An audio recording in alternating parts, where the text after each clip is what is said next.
Now, Extinction Rebellion has called for supporters to stop making mortgage payments and take out loans with no intention of paying them back.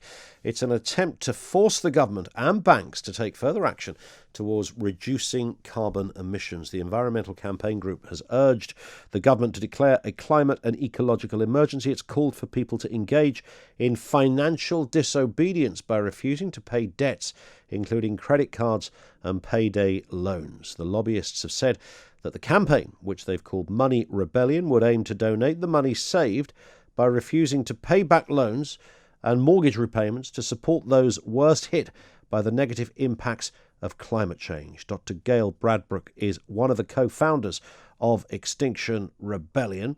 Did someone make this up on the back of a cigarette packet, Gail? Afternoon to you. Good afternoon. No, in fact, Prince Charles said that we need nothing short of a paradigm shift. So what we're doing is really honouring calls from people like Prince Charles. So you want people to not pay their mortgage and do what? Just sit there and wait for the repossession? No, what we're asking people to do, if they feel to, is to pledge not to pay their mortgage if thousands of other people would join them, so there'll be safety in numbers. Right. And what will happen? I mean, but by the time the receivers come in to take their house away, what happens at that point? Well, do Extinction Rebellion cough up for a new house? Well, hopefully what will happen in the meantime is that banks like Barclays Bank, who are the biggest funders of fossil fuels and industrial animal agriculture, will stop doing such behaviour and we can call off the protest. You know, what we've had to do is to scale up because we've been saying we're in an emergency for many years and crimes against humanity are being committed. We have to do something further because the message is not getting through and sufficient action's not being taken. And the government's just come up with a 10-point programme. It's some form of progress, but actually they're spending at least 12 times as much on destructive projects such as HS2 and new roads. They subsidise fossil fuels. We're going in the wrong direction. We're heading for such amounts of warming in the planet that some scientists think that half of the planet will die. Billions of people, and that's a crime against humanity, Ian. So half the planet. When is this predicted for?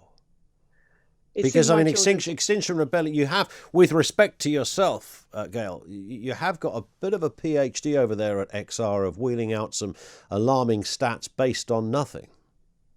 It's not based on nothing. That's from Professor Johan Rockström of the Potsdam Institute on Climate Impact Research. You know, some scientists think we're on what's called relative concentration pathway 8.5, which is similar to what was described in the Nature magazine as the Permian mass extinction when 97% of all life died. It's apocalyptic and it's really hard to get over to ordinary people how bad it is. But, you know, I mean... But if it was that bad, come on, governments would be working on this, wouldn't they? Well, you would hope so, Ian, wouldn't you? You would hope so, but actually governments are not protecting people. You can see that through this, you know, the COVID crisis is an example of the environmental crisis. We know that in climate change, you're going to get a lot more things like COVID. We're heading for an antibiotics crisis. We've got a crisis in our soil. The waters are polluted. Fresh water's running out across the world. You know, the MOD had a report in June saying that we've by 2030 we could be in a perfect storm of food, water and energy crises. You know, everybody's raising the alarm, but the problem that we've got is the action that's being taken is just woefully inadequate, and ordinary people are not being protected. So when the crises hit, ordinary people are in such dire straits, and that's what we're saying is we need a grown-up conversation to say what kind of political economy should we have that protects people, plans for crises, repairs the harm that we've done, repairs the damage and sets humanity on a different path. So one of your ways of doing this then, to go back to where we began, Gail, is to tell people not to pay their debts, don't pay your mortgage, take out a loan and don't pay it back. Come on, there'd be carnage. I would never tell people what to do, by the way. I would say to people... Well, that's what the initiative is about, isn't it? Is to try and get people to not pay their mortgages. We're making an opopportunity there for people. They'll have their houses repossessed, Gail. Mass civil disobedience. People. The bailiffs. Have you ever seen those daytime TVs when the bailiffs come round? Those programmes. They'll have your flat screen out of there no sooner than you can say rebellion. people will take this as far as they want. But as I said to you, Ian, what the point here is to build up a big threat, and people will take it as they want. Some Extinction Rebellion people have been to jail. In the past, True.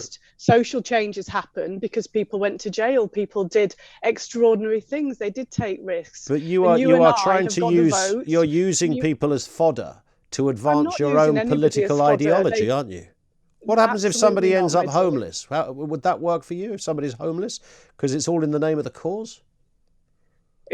It's up to that person to decide how far to take it. We will have a lot. But if they listen to what you're saying and the alarming headlines you've given us and think, well, I better do something about this, I'll stop paying the mortgage, fast forward a year, and they're living on a park bench.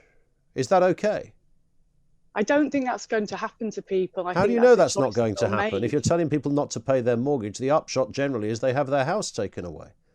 If they don't pay their loans, then they're penalised in some other way. If 5,000 to 10,000 people threaten to not pay their mortgage, then the system would have to wake up. That's the point, Ian. I mean, if 5,000 to 10,000 people could have their homes repossessed. Have you thought this through, Gail? Come on, be honest with me. 5,000 to 10,000 people are going to have no homes in this country, Ian, due to mass flooding. I mean, we're in a situation where it requires really difficult choices to be made by people to step forwards for their grandchildren and for the future of the planet. So if people do not have a livable future. So some people may take such vast, risks. I mean, I'm at risk of going to jail myself for an action I took, and if that's what happens, then so be it. But I did that with full awareness of what I was doing and why. And anybody who participates in this action, we will give them a full legal and financial briefing, and they'll be supported throughout the process. Well, I'm sure that will be some comfort when you're drinking lightning jacks in Victoria Park in East London. Gone very quiet on me there, Gail. I don't know if you're making serious questions. I'm talking I was still trying to work. I'm talking about crimes against humanity, Ian. I'm talking about the government have said you're encouraging criminality. You're hoping for criminality. Actually, I'm not, because actually there's a defence in law called the necessity defence. It's not criminal to do things that are necessary to make the changes that are needed. How do you think that'll play out down at the look in your history books, Ian? This is how you got the vote. The Chartists broke windows. The suffragettes broke windows. You have people that did mass trespassers. People have peacefully, non-violently, with good integrity, broken the law to make political points in the past. And the issue is that the system has recognised that we're in an emergency. Thankfully, there's those days of climate denial and denying the situation we're in are over. But all that's been happening is carbon emissions are going up. Again, today, there's another report out saying even despite lockdown with the COVID crisis, the emissions are going up. We're not sorting it out. Do you think when Barclays look at their ledger book, do you think, Gail, they're going to say, look, we are a squillion quid short because people didn't pay their mortgages, but don't worry, we've saved the burning peat bogs of Borneo. Do you imagine that will be their response? Well, I would hope that Barclays would behave as a super ethical bank. They were based in a Quaker tradition, but unfortunately, they might just want their money back that they're owed. Do they? Well, do you know that banks create money out of thin air when they create mortgages? It's not money that they had in the first place. We have a system which allows banks to create this money. Then we all have to make interest payments on it, and people are struggling to pay their mortgages. And yet. So this is ideologically driven, isn't it? This is about your own politics, isn't it? No, you have two. You've got an environmental component to this, but ultimately this is a kind of and I don't say this as a pejorative, more of a kind of a Marxist way of looking at economics. No, there are many, many different economic ideas out there. And what we're calling for in Money Rebellion is a global citizens' assembly and assemblies at other levels to look at the political economy, to look at some of the issues, like the fact that things break when you buy them. It's called built-in obsolescence. They're designed to break. Like the fact that people can do mass damage and destruction of the environment, and there's no law of ecocide to stop them, to criminalise that. Like the fact that we believe that we have to have infinite growth on a finite planet, even though 1.7 planets are required to produce what we're already doing. We can't live like this. And what we want, Ian, and obviously there's a political spectrum here, want a grown-up conversation about the political economy. It's a choice. You know, Professor Okay. Ha-Joon Chang, Cambridge University, said, tell me what you want the economy to be for, and I'll design one for you. And, you know, the father of neoliberalism, Milton Friedman, what he wanted this type of economy to be for, he said, you know, I think it's good because I'm really with him on this one, actually. You know, he basically said, that a market capitalist society would prevent a concentration of power and prevent people from doing the kind of harm which really concentrated power can do. So he doesn't want power to be concentrated, and he doesn't want harm to happen. I agree with him. All right. I think that, Mrs. Thatcher also said that you shouldn't have a market economy if the means defeated the end. Well, but you're aware that capitalism has taken more people out of poverty on this planet than any other sort of ideology or economic template. Listen, Gail. Let's not throw the baby out with the bathwater. Let's have a good look at what's all right, good in okay. it and what needs to change. That's all we're saying. Okay, Gail, on that point, I cut in for no other reason than time. Dr Gail Bradbrook, who is, of course, one of the co-founders of Extinction Rebellion. That is what happened to the good old days over there at XR when you simply just glued your testicles to a police car and had done with? Not that anymore.